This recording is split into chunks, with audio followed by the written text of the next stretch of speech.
Victoria. Well, joining us now live in studio to discuss some of the issues around this is the ANC Northwest Provincial Secretary, Dakota Legoete. Dakota, listening to that story today, I mean, it is relief for us. What have you made of the story of the EFF threatening workers both at this channel as well as at the New Age? Look, that is it would be the highest order of lunacy and anarchy in our country, particularly given the history of this country, that it is our struggles and our leaders' struggles and our ancestors' struggles that ensure that we get the freedom of the press. And that is enshrined in the Bill of Rights of the Constitution of the Republic. And there's no way that we can undermine the Constitution, because for the EFF, it's unfortunate that they have a selective morality to the application of the Constitution. They all of a sudden forget that there's a freedom of the press which needs to be respected by all in sundry. Dakota, many people saying, I mean, the political parties need the media. You, for instance, are here fighting for the rights of your party. We have the Democratic Alliance on our show. Yet the EFF have negated to come, and we've invited them on a number of occasions to come and tell the people, that our viewers, what their election plans are. Do you think this is a silly move by them, considering it is an election year?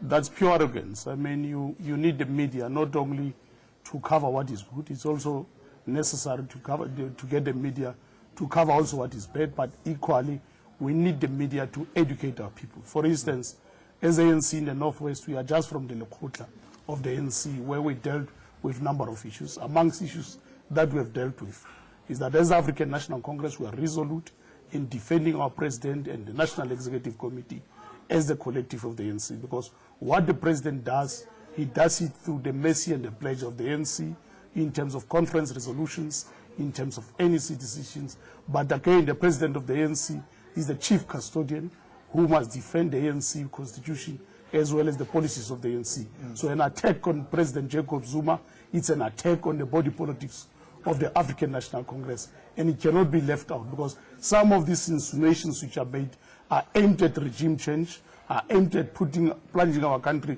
into more crisis. And I think South Africans need to be worried, because this level of lunacy and anarchy cannot go on unattended. I think for now, it's about time that we attend to it, not either through the courts, but either through the voter. We are going to elections, let them come. Let us contest, let us go and canvass. The best party must win.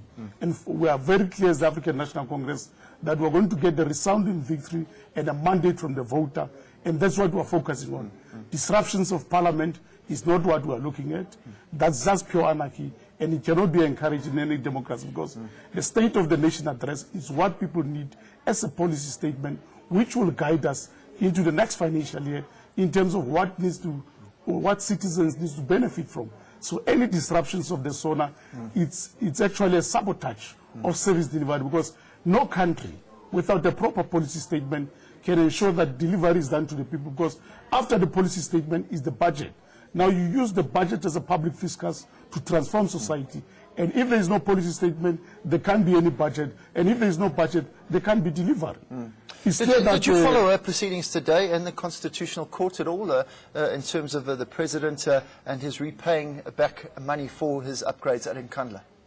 Look, the President, what he did is very resounding and very dignified, because as the President is also the chief custodian who must defend the Constitution of the Republic, and what he has done is to act as a law-abiding citizen.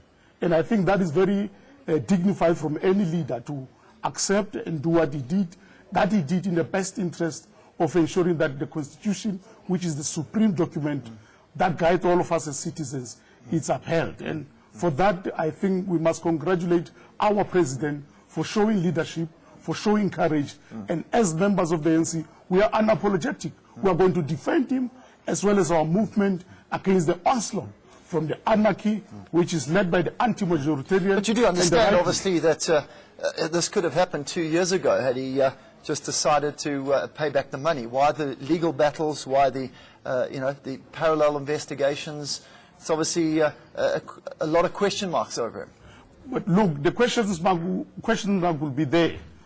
Before you can go anywhere external, it's always best that you exhaust internal mechanisms.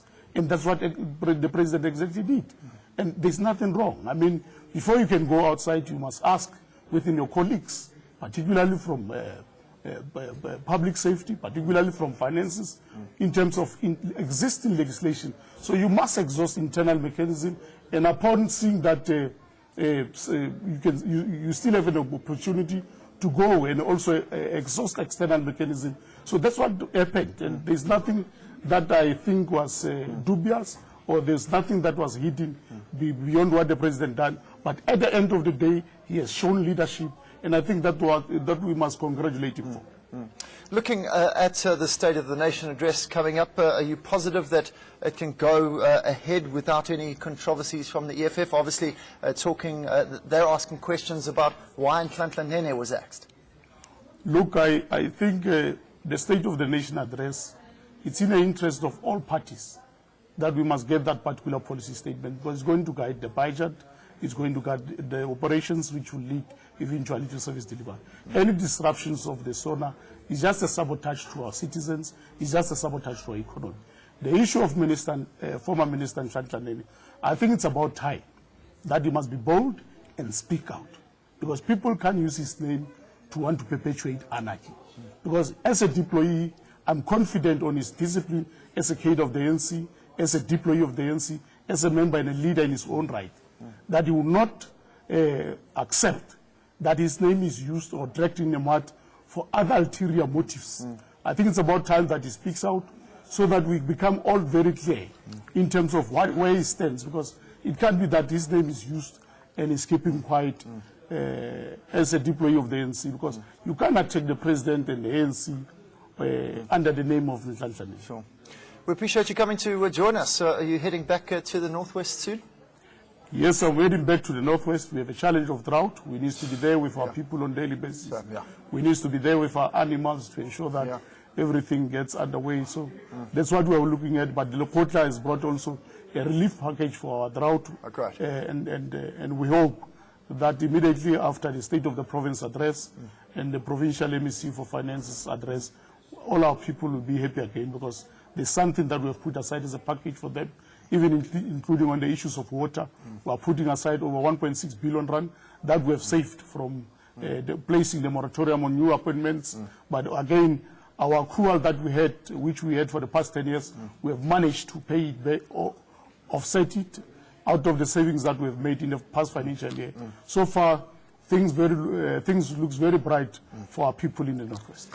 Lovely chatting to you. Appreciate your time this evening. That's Dakota Legoete. He's the ANC Northwest Provincial Secretary, discussing some of the issues about media freedom. That big ruling judgment today on the Oak Bay investments groups. We'll keep you up to date with that.